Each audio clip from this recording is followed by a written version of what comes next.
What's going on, everyone? Welcome back to the channel. What's the Gaming here, and today I want to talk to you about balancing in Rise of Kingdom and how it has been for the last 3 years. Because I think it's time for us to actually talk about balancing in Rise of Kingdoms. Uh, and as you might already know, and to be really honest with you, balancing in Rise of Kingdoms for the last 3 years between cavalry, archers, and infantry has not really been that great. And this was not the case when I first started the game 3 years ago, where infantry had Guan Yu and Scipio Prime. Cavalry had, I think, Nevsky and Jonabar Prime, and archers had, I think, Boudica Prime and Isamge. So they had like one set of really strong commanders, but then again after that they were all kind of very old commanders that everyone was running with that were basically subpar from using, to be really honest with you. But then again, once Rise of Kingdoms actually started releasing Zhuge Liang, which was released 2023 May. Well, actually, I think that might be a little bit later because I was actually playing KBK3 maybe at the time of Zhuge Liang's release. Liu Che, which was actually released around the same time, I think.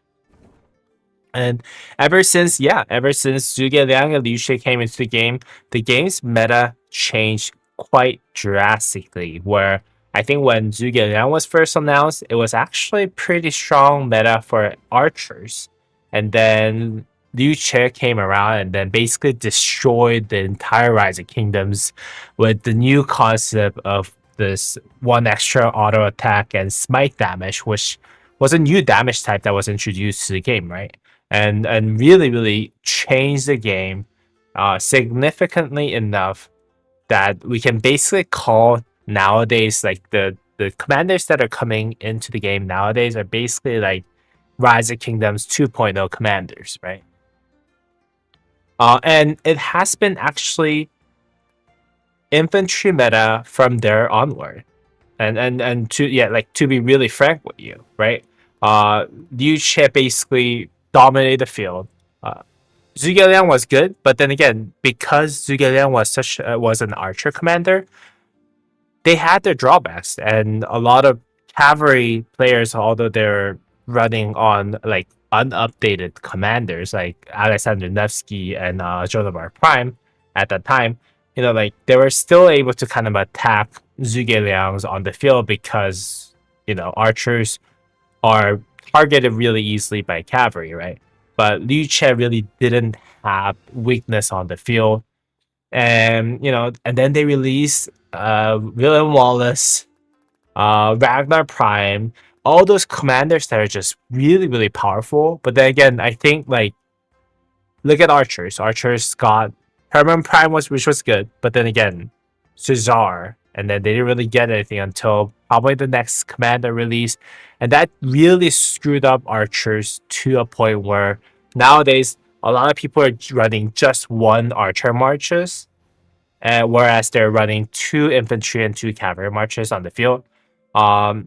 Same goes with cavalry until we actually saw Arthur Pendragon, who was really powerful. He was powerful enough where it was like, okay, this is like the Liu Che level or above commander that was released for cavalry. So it basically put the current status of balancing for Rise of Kingdoms where infantry can actually run 3 really strong marches at this point with the release of Bai Chu. And they're basically OP. Like infantry's OP in field, infantry is the strongest in garrison, and cavalry is in like mid area because cavalry can run 2 really good marches. But then again, if you're talking about 3 cavalry march, it's really tough to actually bring out like a really strong, very meta 3rd march. I know that people are going to use William and so forth, and they're going to say that there's going to be 3 really strong cavalry marches that are possible. But then again, if you compare that to infantry in terms of power level, with by Chi Edition, it's really hard to compare those three against Cavalry's three marches. So Cavalry's kind of mid, and Archer's really, for the last couple of count coaching videos, it's really tough for me to actually recommend even running 2 Archer marches. And Archers are basically left behind. I think a lot of people in the community, a lot of people who are creating contests for Rise of Kingdoms has been voicing out their concerns about Archers in general, because Archers only have basically Zhuge Liang and Herman Prime. Shazar was supposed to be really good, and the fact that the fact that Cavalry was kind of struggling before Arthur Pendragon allowed Archers to still kind of thrive with Asher Vanapal into the mix, where they ran Asher Vanapal with Shazar. But in reality, it's not. Archers really only have one very strong meta march, which is basically Zhuge Liang and Herman Prime. Now, with that said, in terms of armaments, Pincer is just too strong, in my opinion, for those of you who are running infantry. And Pincer is so strong that I've actually said, hey, the armaments for Pincer, the legendary inscriptions for Pincer are actually much better than some of those auxiliary skills that, best auxiliary skills that you can add to a commander. And just look at it. Demolisher, 5% boost to smite damage. Oh, it doesn't stop there. Whenever the troop deals smite damage, it has 75% chance to ignore the target's defense for 50%. And this effect can trigger multiple times in a single second before entering cooldown. And if it was triggered only once, it can actually generate 100 rage. Oh my god. This is an S tier skill that they're adding to an inscription. And Pincer, a toppler, 5% damage to smite. And then whenever the troop deals smite damage, they take 20% increased smite damage for the next 3 seconds. It can trigger multiple times, up to 5 times. I haven't seen a skin this broken for a while. And compare it to Delta, right? Thrasher, same slot as the one that we just saw. 3.5% boost to combo damage dealt, which is not normal damage dealt, which is a lot less than smite damage, right? Smite damage 5%, combo damage 3.5%. Okay, fine, whatever. Sure, it could be less, but whenever the troop launches a combo attack, it gains 1.5% bonus to combo damage dealt for 10 seconds, stacks up to 5 times. So, this is by all means not on the level of commander skill. To be really fair with you, this is really, really bad compared to Pincer. And Butterfly Effect. Okay, Butterfly Effect could be good, but we only have one combo damage commander really that can benefit from this. And for Butterfly Effect to be really strong, the combo attack commander has to have a really low cooldown with really low activation rate with pretty decent damage combo attack trigger chance for this to actually shine on a combo damage commander. But just overall how straightforward and strong Demolisher is and compared to Butterfly is, it really isn't comparable at the end of the day. And if you go to Arch, it's even worse, right? 3.5% boost to normal damage dealt. Okay, good. But then again, whenever this troop launches an attack, it has 10% chance to gain 20% normal damage but reduction to skill damage. Okay, so you can't mix it with skill damage commander, for one. And then it has 10% chance to deal 20% normal damage for 3 seconds. 20%. It doesn't reduce the defense by 50%. And it can stack on a single turn. It can't be compared. And Demolisher and Destruction right here, it's an armament inscription, special inscription, legendary special inscription that is actually worse to have in many people's opinion. So pincer just basically skewed the battlefield too extremely toward in favor of infantry because of how powerful it was when they released it. Really made it difficult for Rise of Kingdoms to be really balanced at this point. And I thought when we saw Arthur Pendragon, at least until I don't know how long, but like I thought the era of cavalry has come for the next like I don't know 6 months until but they actually just screwed everything up with basically a release of Pincer. So it's really frustrating to just see how bad the balancing has been in the game. And I'm not even talking about like archers because like they have nothing to talk about, right? They have basically Zhuge Herman. No one's using the circle formation. I haven't seen a single massive whale that basically uses circle. So everyone's basically going wedge formation, right? And wedge formation, special inscriptions are all basically mid compared to pincer formation, right? And yeah, and for that reason, Zhuge Herman is the only one that a lot of people are actually using on the field because circle, no one wants to use circle. No one wants to invest in circle because it's been so bad at this point of the game. And like, yeah, like the era of archers suffering greatly is really, really here. And yeah, with all that said, by all means, I really love Rise of Kingdoms. I love it so much that I'm making YouTube videos about them. I made like 100 videos over the past 90 days. It's crazy. I love Rise of Kingdoms. I enjoy playing it. I enjoy talking to people about it. I enjoy giving advice to people about it. But it's just tough to see how bad the balancing has been for the last 3 years that I actually played the game. Like, really, it almost feels like the developers of Rise of Kingdoms actually favors infantry over anything else. Period. Like, but yeah. Again, I love the game.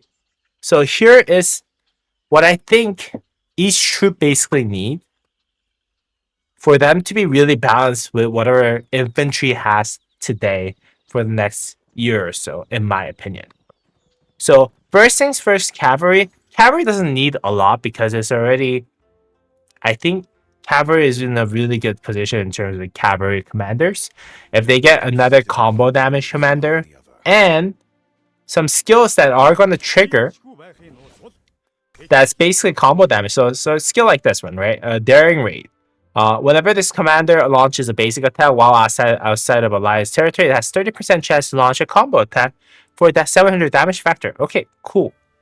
I think the next field commander for cavalry has to have this sort of skill, but with lower chance with higher damage and maybe lower cooldown. And that's all I think cavalry needs, in my opinion. Cavalry is because of how powerful Arthur Pendragon has been. For cavalry to be really balanced with infantry, I think all they need is just push out the combo damage as much as they can, period. So cavalry doesn't need that much. That's my opinion. In fact, there's still the Attila Subutai rally is still the best rally in the game right now. I'm happy with it. Everyone's happy with it. Cool. At least infantry doesn't have the best rally, also on top of having the best garrison and also having the best field. Now, okay, so I think that's basically what we need for cavalry. And let's move on.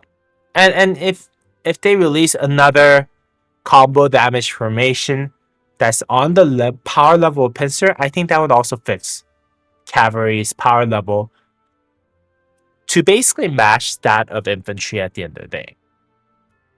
But let's just talk about archers, because I think archers are basically what we need the most help in at the end of the day, right? So archers have two different damage types that are meta right now, which is one of them is true damage, which was basically the smite damage for archers that developers were pushing out for before, where the true damage calculation does not get affected by the troop's attack attribute and defending troop's defense attribute. So this basically works as if it ignores the defense of the commander that you're attacking, but it also nullifies the percent attack that you actually can multiply your damage output with. So you have to give this commander a lot of ball damage and stuff, which is also really, really fine. But what is concerning for archers though is that I've been hearing from a lot of people that in the Dubai meetup with developers, a lot of players actually heard the developers claim that they're actually foregoing the idea of true damage, which I think is a really big bummer. Because I think this is fine. Like, because how they actually laid out true damage was they're gonna make the archers heal themselves as they do massive damage that ignores defense to the enemy, right? So having a lot of true damage healing commanders on the field actually allows and having like basically the right damage factor and having the right kit for archers, I think as it was originally intended, which is archers are supposed to counter infantry, right? And as it was intended originally, I think people should be able to actually counter infantry on the field by having a very sustaining, very tanky, yet doing a lot of true damage to the infantry that you're attacking on the field with true damage when they actually configured this in the right way, in my opinion, right? I think that's what they were intentionally. That's where they were going for it initially, and I think that was the right move. But I don't know why why there's a rumor that they're scrapping this idea. But I think what archers really need, because Zhuge Liang Herman is really good commander either way, right? But if they can actually add a really, really strong true damage healing like fielder on the field that can actually counter Bai Chi and Liu Chiz and William Wallace with like significant true damage, so it punishes them from just sitting there and doing a lot of damage, I think could really save archers on the field. And I think if archers actually have the field meta, cavalry will basically have the rally meta, infantry will basically have the garrison meta, and archers will basically have the field meta, and everyone will be happy, in my opinion. Because they are at least, each troop type is at least good at one thing, right? We don't want all troop type, or like one troop type to be good at all different things, which was the case, I think, for infantry for the last couple years. But, I think if they can make this true damage configuration really good for archers, I think it would really work. And on the other hand, the other method that they can use is actually having a massive skill damage on the field too. You can see that Zhuge Liang has 2000 damage factor and does circular AoE damage on the field, right? But what is actually really bad about this like circular AoE nowadays is that you go in and out of the fight all the time, and you're basically, even if you're doing AoE damage, you're basically focusing on one single march that basically failed to position themselves most of the time on the field, right? So I think what archers really need is a AoE damage, but it does it in a fan or half circle as Bai Chi does, but with like massive skill damage factor with 3000 damage factor in a cone up to 3 different targets. I think that's really what archers need if they're not going the true damage route. Because they have no archers have if archers are basically fixated on doing skill damage and skill damage only, the only way that they can actually be meta or at least compete against other meta commanders like Arthur Pendragon and Liu Che Bai Chu. By all means, what they need is a really massive skill damage on the field to at least whatever you're targeting. Is my opinion. And yeah, like there's so many ways for you to actually reduce the skill damage that you're taking either way, so that even if you give 3000 damage factor in like a fan in front of another Zhuge 3.0, I think it's going to be fine. Is my speculation. But yeah, that's yeah, and my apologies for those of you who are actually infantry mains, but like I had to vent it out because like the way that they released Pincer and how strong Pincer has been really frustrated a lot of non-infantry mains, in my opinion. And just the power level that you can get from like those two inscriptions, the ones that I talked about, Toppler and Demolisher, it's just it's just game breaking, to be really honest with you. And if it happened for archers, I think I'll be fine because archers have suffered as long as, let's say, cavalry did, to be really honest with you. And archers are indeed suffering from not having the greatest field fight in the game right now. So like if archers had like crazy healing stuff like that basically went for circle that made Shazar come back to the game, that made Choyang Shazar very viable on the field, and also like whatever upcoming new true damage commander actually, whatever. If it happened for archers, I would understand, but infantry really, they had the best garrison for a while. They now had the best field because of the Bai Chu and all those pincer formation and all that. Like you had to really give them the best best legendary inscriptions, really. But anyways, I hope you guys actually enjoyed this video. I hope you guys didn't find it annoying. I mean, it's frustrating to see like to say, and yeah, like cavalry mains were waiting. The 3 years that I was playing, there was 4 months from the beginning of this year until now, like the day before Baichi's release. Like this was the only time that I could confidently say that cavalries were the best troop type in the game for the last 3.5 years. Like 3 years that I played Rise of Kingdoms. And now it's gone because thanks to Pincer and how strong Pincer is. And Baichi as a commander, I think Baichi as a commander should have actually released as they were intended to release without Pincer formation. And it would have been actually a really good match with like cavalry versus infantry on the field. Archers could actually rejoin the game with the new release of Archer Commander in the next release, and that would have been fine. But just the release of Pincer just being so broken, I think it was really frustrating to see, and I really needed to get this off my chest. But anyways, I hope you guys enjoyed this video. If you did, please go ahead and like and subscribe to the channel.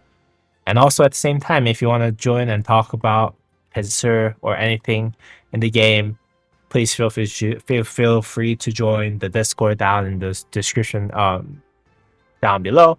And as always, I'll see you all in the next game. Next video. Now I can't even talk. I talk for too long.